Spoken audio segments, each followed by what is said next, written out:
Vacant Lot by Gwendolyn Brooks. Interesting choice. So, what would you say is the theme of this particular poem that you have read and analyzed in projects today? Well, after reading over it many times, I came to find that one of the themes, one of the very implicit themes in the poem, is that dishonesty can ruin a family and destroy what they stand for and what they have built. And yeah, so the poem, it doesn't seem like that's what it's about at first. It seems like it's simply about a family that is evicted, or not necessarily evicted, but that owns a failing apartment complex. It begins by saying, Mrs. Coley's 3-flat brick isn't here anymore. Just that simple sentence, which is actually something to note syntactically. And then as you continue, you see these different character relationships that develop between the son-in-law of Mrs. Coley and Mrs. Coley's daughter. And due to the daughter's promiscuous nature and basically cheating on the son-in-law, the family kind of falls apart, and Mrs. Coley's 3-flat brick isn't here anymore.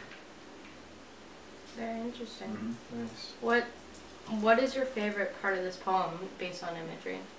I like the images that surround the son-in-law. First of all, some of the details that are included about the son-in-law that I felt were important is describing him as her African son-in-law, and I thought that that detail was interesting. Oh, one thing I'd actually like to point out before we go on is actually a syntactical element of the poem.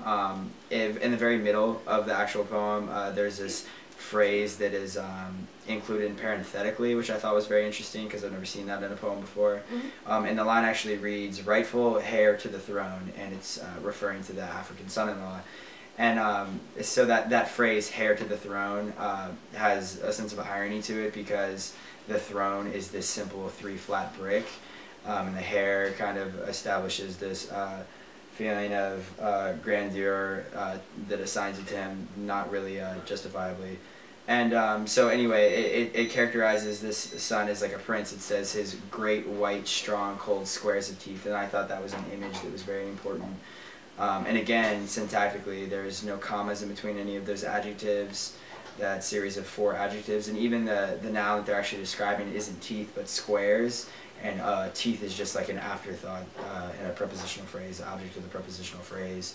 And so it kind of shows it's not really about the teeth. It's never been really about the teeth.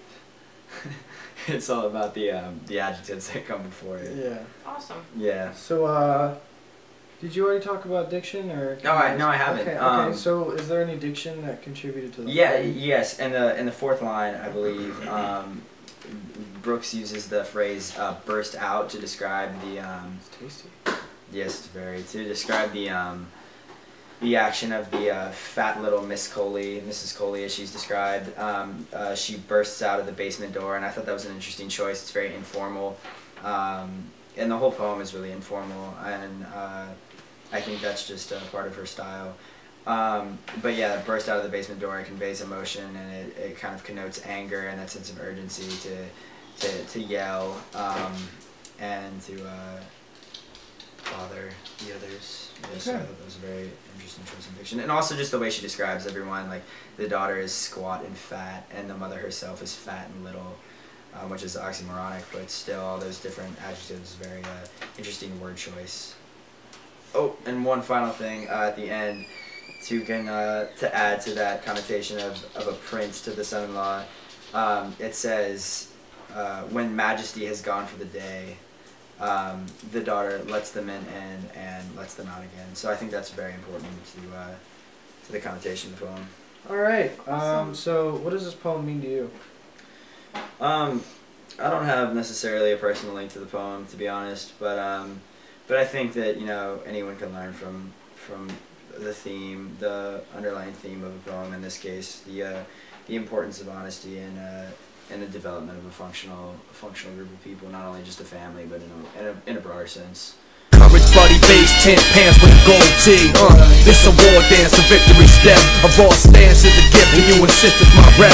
John Cena trademark, y'all are so.